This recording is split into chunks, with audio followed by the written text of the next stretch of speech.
వివేక హత్య కేసులో త్వరలోనే న్యాయం గెలవబోతోందని వైఎస్ సునీత చెప్పారు.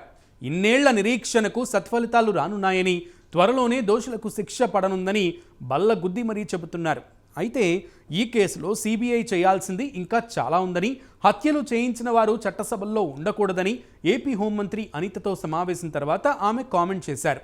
తన తండ్రి హత్య కేసులో నిందితులకు శిక్ష పడుతుందని ఆమె గట్టి నమ్మకానికి వచ్చారు. ఇంతకీ సునీతకు అంత నమ్మకం ఎలా కలుగుతోంది? ఏపీ ప్రభుత్వం ఈ కేసులో కొత్తగా ఏమైనా చేయబోతోందా? Take a look.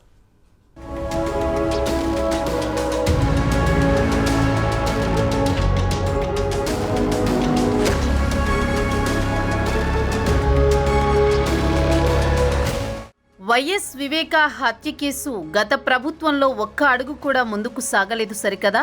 తనకున్న అధికారంతో మరో 10 అడుగులు వెనక్కి లాగారు మాజీ సీఎం జగన్. తన తండ్రి దారుణ హత్యకు న్యాయం కావాలని, నిందితులకు శిక్ష పడాలంటూ గొంతు పోయేలా కాళ్లరిగేలా తిరిగిన సునీత ఏపీ హోం మినిస్టర్ అనితను కలుసుకున్నారు. గత ప్రభుత్వం హయాంలో స్థానిక పోలీసులను అండగా పెట్టి మరీ అప్పటి ప్రభుత్వం ఆరోపణలు ఎదుర్కొంటున్న వారిని కాపు కాసిందని చెప్పారు. ఇప్పటికైనా తన తండ్రి కేసు త్వరగా దర్యాప్తు పూర్తి చేసి తన కుటుంబానికి న్యాయం చేయాలంటూ సునీత హోంమంత్రిని కోరారు. అలాగే గత 5 ఏళ్లుగా కేసును తప్పుదోవ పట్టించి నిందితులకు అండగా నిలిచిన ప్రతి ఒక్కరి మీద చర్యలు తీసుకోవాలంటూ సూచించారు. ప్రభుత్వం తరపున సునీతకు అన్ని విధాలా అండగా ఉంటామంటూ మంత్రి అనిత హామీ ఇచ్చినట్టు సమాచారం. జగన్ సీఎంగా ఉండగానే సునీత వైసీపీపై తన అన్న జగన్, ఆయన భార్య భారతి, ఆమె బంధువు అవినాష్ రెడ్డిపై నేరుగా విమర్శనాస్త్రాలు ఎక్కుపెట్టారు. ఇప్పుడు జగన్కు పదవీ లేదు, వైసీపీకి అధికారమూ లేదు, ఇక తగ్గేదే లేదన్నట్టుగా సునీత తన అడుగుల వేగం పెంచారు. ఇన్నాళ్లుగా కాస్త స్తబ్దుగా ఉన్న సునీత తన మౌనం వీడి జగన్కు ఊహించని షాక్ ఇచ్చారు.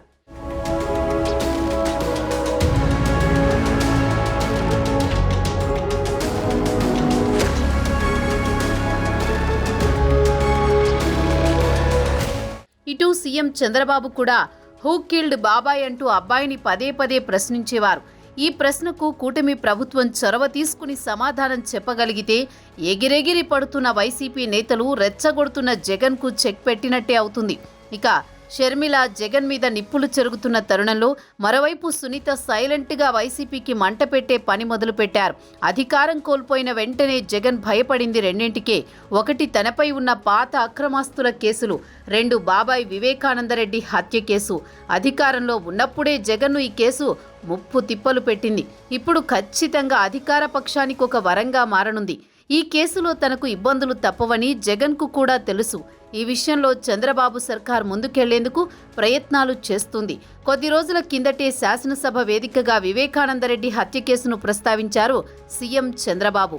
ఇప్పుడు సునీత వెళ్లి హోంమంత్రిని కలవడం ప్రాధాన్యత సంతరించుకుంది. కీలక పరిణామాలు చోటు చేసుకునే ఛాన్స్ ఉందని ప్రచారం జరుగుతోంది.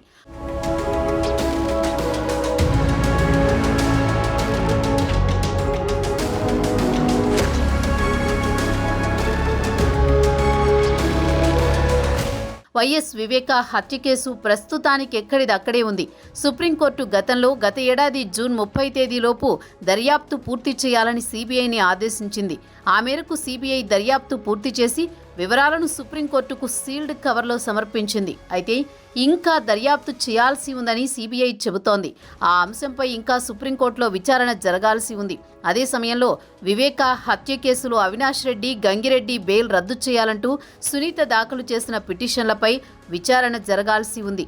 ఇంకా విచారణకు రాలేదు. సిబిఐ కోర్టులో ప్రస్తుతం విచారణ జరుగుతున్నా ఇంకా పూర్తిస్థాయి ట్రయల్ ప్రారంభం కాలేదు. నిందితులకు బెయిల్ కూడా లభించడం లేదు. తాజాగా కీలక నిందితునిగా ఉన్న ఉమాశంకర్ రెడ్డి బెయిల్ పిటిషన్ను తిరస్కరించారు. మరోవైపు సిబిఐ ఇంకా దర్యాప్తు చేయాల్సి ఉందని చెబుతోంది. ఇప్పటికైతే సుప్రీంకోర్టు ఇచ్చిన గడువు ముగియడంతో అప్పటి వరకు వివరాలు సమర్పించి సైలెంట్గా ఉన్నారు. సుప్రీంకోర్టు నుంచి వచ్చే తదుపరి ఆదేశాల మేరకు నిర్ణయం తీసుకోనున్నారు. ఈ విషయంలో నిందితులకు ఖచ్చితంగా శిక్ష పడేలా చూడాలన్న లక్ష్యంతో ఉన్న వైఎస్ సునీత సుప్రీంకోర్టులో సీనియర్ లాయర్లతో వాదనలు వినిపిస్తున్నారు. ఈ క్రమంలో సునీత సుప్రీంకోర్టులో సిబిఐ విచారణకు మరికొంత సమయం ఇవ్వాలని కోరే అవకాశాలున్నాయి. అమరావతిలో సునీత మాట్లాడినప్పుడు ఈ కేసులో ఇంకా సిబిఐ చేయాల్సింది చాలా ఉందని చెప్పారు. అంటే ఆ దిశగా ఆమె కొత్త ప్రయత్నాలు చేసే అవకాశాలున్నాయి.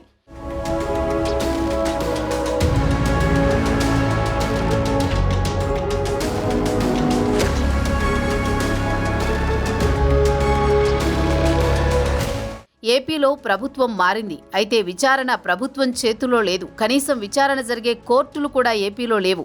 అయితే హత్య జరిగింది ఏపీలో కాబట్టి దర్యాప్తునకు ప్రభుత్వ సహకారం పూర్తి స్థాయిలో అవసరం ఉంది. గత ప్రభుత్వం ఏమాత్రం సహకరించలేదన్నది బహిరంగ రహస్యం. దర్యాప్తు చేస్తున్న సిబిఐ అధికారుల మీదనే కేసులు నమోదు చేశారు. అవినాష్ రెడ్డిని అరెస్ట్ చేసేందుకు ప్రయత్నించినప్పటికీ కర్నూలు పోలీసులు సహకరించకపోవడంతో అరెస్టు చేయలేకపోయారు. ప్రభుత్వంలోని పెద్దలు సిబిఐ అధికారులపై తీవ్ర ఆరోపణలు చేశారు. చివరికి సునీత విచారణను తెలంగాణ హైకోర్టుకు మార్చాలని సుప్రీంకోర్టుకు వెళ్లి విజయం సాధించారు. కొత్తగా దర్యాప్తు చేసే విషయంలో సిబిఐకి ఎలాంటి సహకారం కావాలన్నా పూర్తి స్థాయిలో ఏపీ ప్రభుత్వం సహకరిస్తుంది. అందులో సందేహం లేదని అనుకోవచ్చు. వైఎస్ వివేక హత్య కేసులో రాజకీయ కోణాలు ఉన్నాయని సిబిఐ చెబుతోంది. అందుకే ఈ కేసును వీలైనంత వేగంగా కొలిక్కి తీసుకువచ్చి ప్రజలకు వ్యవస్థలపై నమ్మకం పెంచాలన్న అభిప్రాయాలు ఎక్కువగా వినిపిస్తున్నాయి. ఈ దిశగా త్వరలో సిబిఐ మరోసారి విచారణ జరపడం, ఈసారి ఆటంకాలు లేకుండా వేగంగా దర్యాప్తు పూర్తి చేసి నిందితుల్ని జైలుకు పంపడం ఖాయమని భావిస్తున్నారు. ఈ విషయంలో వచ్చే 2-3 నెలల్లో కీలక పరిణామాలు చోటు చేసుకుంటాయని అంచనా వేస్తున్నారు. వైఎస్ సునీత కూడా అదే నమ్మకంతో ఉన్నారు.